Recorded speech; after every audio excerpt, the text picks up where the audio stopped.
Bring in House Minority Whip Republican Congressman Steve Scalise. Always good to see you.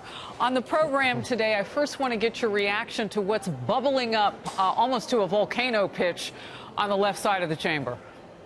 Yeah, you know, it's a shame that Speaker Pelosi kind of lost control of her speakership yesterday when she broke the House rules. She actually had to force her members back to vote to allow her to come back and speak again because of the violation of the rules of the House. And so basically what they said is the rules shouldn't apply to Nancy Pelosi that apply to everybody else. That's not the way things are.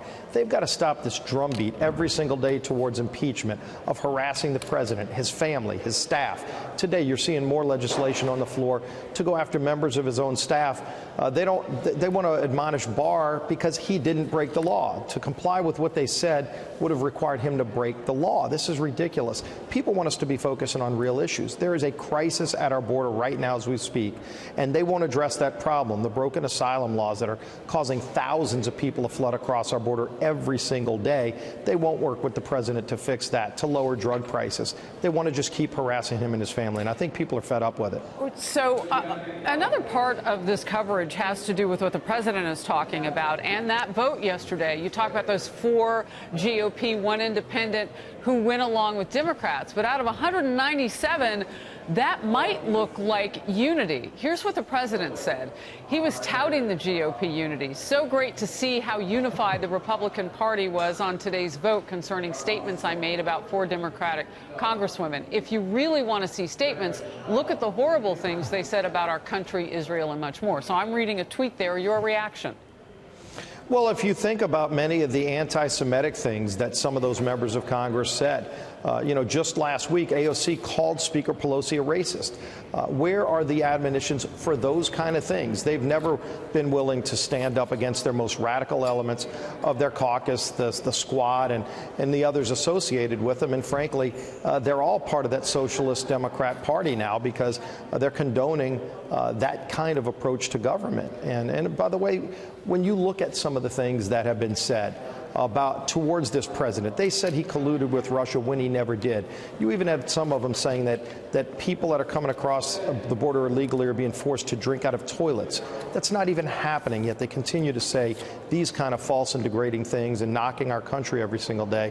Why not work together with Republicans and Democrats to solve real problems that are affecting hardworking families? Look, you bring up compelling arguments for bipartisanship. A lot of people across the country are holding their breath because they're wondering about health care and a whole host of things, the debt ceiling, so on and so forth. I know Speaker Pelosi's worried about that. She's talking with Secretary Mnuchin.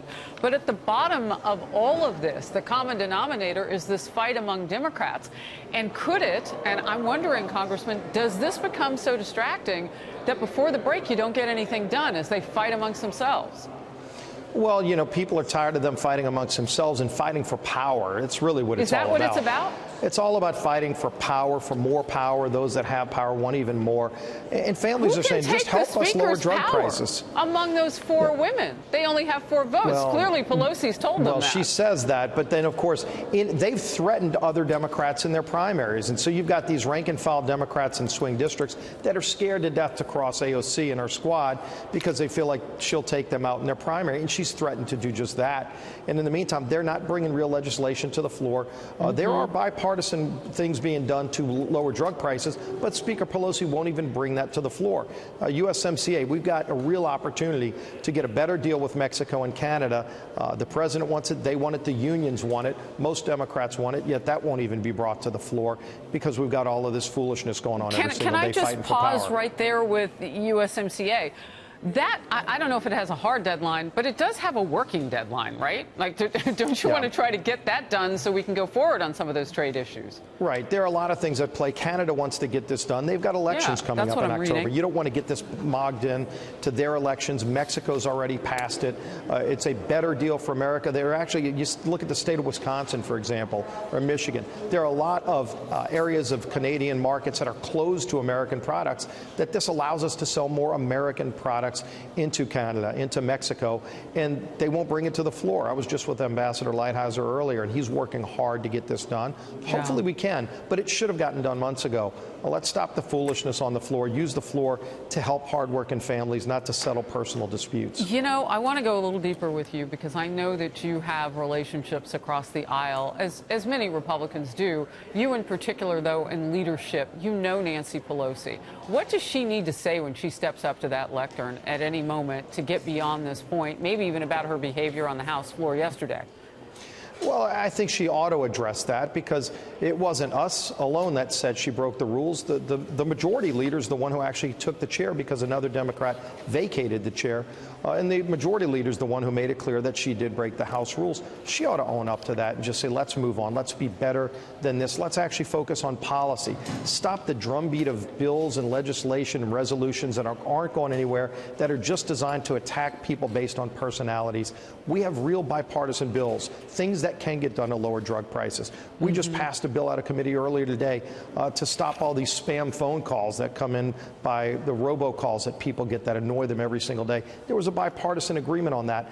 Those are the things that should be on the floor being debated to help hardworking families, not the personality disputes and the fights over who gets more power. Well, I tell you, Congressman Scalise, you have listed, and I was taking copious notes on what you said, things are getting done, and you've listed some things where you're ready to go forward. We will be perched to see if the Speaker of the House will lead her majority to do just some of those things. Appreciate your time. Hopefully so. Thank you. Well, thanks a lot. Much. Good to be with you. The House is currently debating the resolution to condemn President Trump on his comments about several Democratic congresswomen. Joining me now, Alex Vogel, former general counsel for the National Republican Senatorial Committee, and Johanna Maska. She's a former aide to President Obama. I'm glad to have you here. There's a lot of breaking news, especially on this. We also just heard from Senator Mitch McConnell within this hour. Take a listen to what he thinks about this whole thing. All of us have a responsibility to elevate the public discourse. Our words do matter. We all know politics is a contact sport, but it's about time we lowered the temperature all across the board. All of us ought to contribute to a better level of discourse. Alex, I'll go to you first. That's the first we've heard from Senator McConnell on this. Your thoughts? Number one, Senator McConnell is a lover of the institution, and I think he expressed that. I think he's right. We do need to lower the rhetorical tone. I don't think that these kinds of resolutions like the ones the House is debating now are terribly productive. Frankly, all they really do is keep the conversation going around what all kinds of people said, whether it's about what the president said the other day or anti-Semitism. Again, none of it moves the ball forward for either side. If both sides' view is we just need to lock down our bases and scream how much we hate the other person, that's fine. That's not going to be terribly productive for Speaker Pelosi, although it may, I think, in her mind, provide her a brief truce from her own side. But again, I don't think it's terribly effective. Johanna, what do you think of this in terms of there's the politics of it, the language in the text of the resolution against President Trump, very aggressive. And if you think back to the anti-Semitic resolution that was supposed to be directed at Congresswoman Omar's comments from a few months ago, they actually watered that down and tried to protect her on that. Well, you know, I come from it as a perspective of I was raised by Kansas Republicans, and then I went to work for a president who was a Democrat, who was very much trying to bring people together. And I saw resistance in Washington, and I'm familiar with how difficult it is to get things done when you're enemies or when the other side is making you the enemy. And I think that it's dangerous. So I appreciate what Senator McConnell said, that we need to tone down the rhetoric.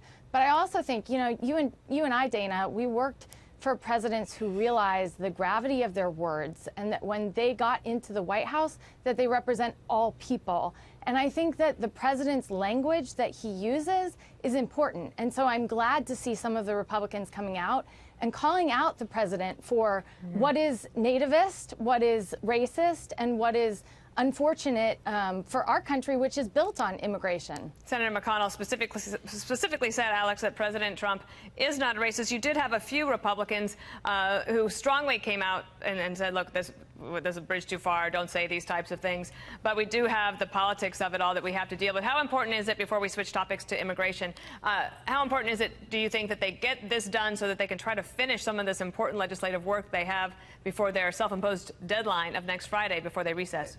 It is important to get that stuff done. Frankly, it's far more important than what any politician is tweeting or saying.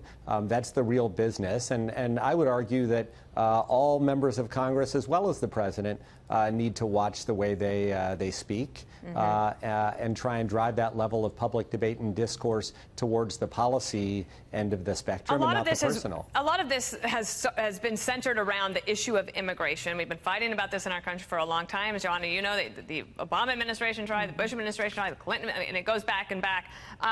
But this caught my eye because Mother Jones, which is quite a left-wing type publication that did some reporting on Elizabeth Warren's plans.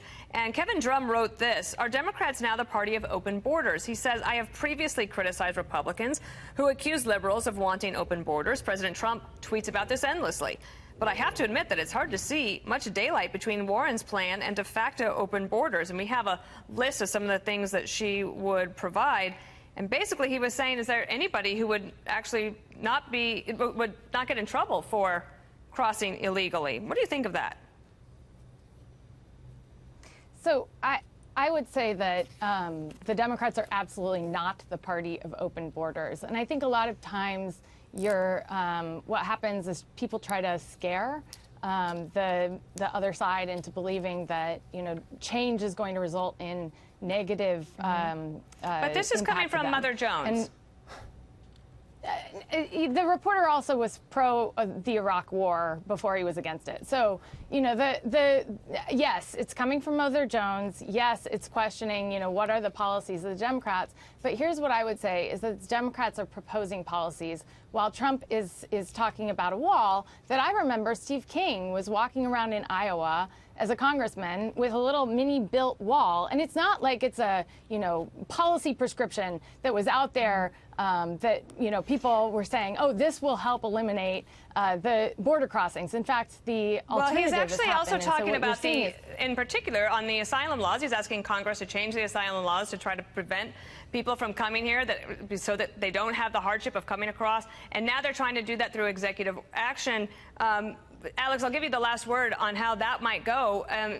If the Congress isn't going to do it, the president is going to try, just like President Obama tried when, you know, the pen and the phone. He is, and I think the voters will reward that action. On this point of open borders, I mean, look, this is what happens when you have one party taking a position that is really driven by anything that the other side wants, they're against. Frankly, that's particularly damaging, whereas here you have Mr. Biden as the front runner whose administration deported more people than has ever been done, and it has forced the Democrats, especially because of the primary, into a position that, look, I don't often agree with Mother Jones. This may be a first. I'll make some news. But I think it does reflect open borders, and that's a bad policy prescription, and it's bad politics. It's why it caught my eye, indeed. But you know, we'll have plenty of time to debate this as we go forward. Alex Vogel and Johanna Maska, thanks for coming. Thank you. Thank you.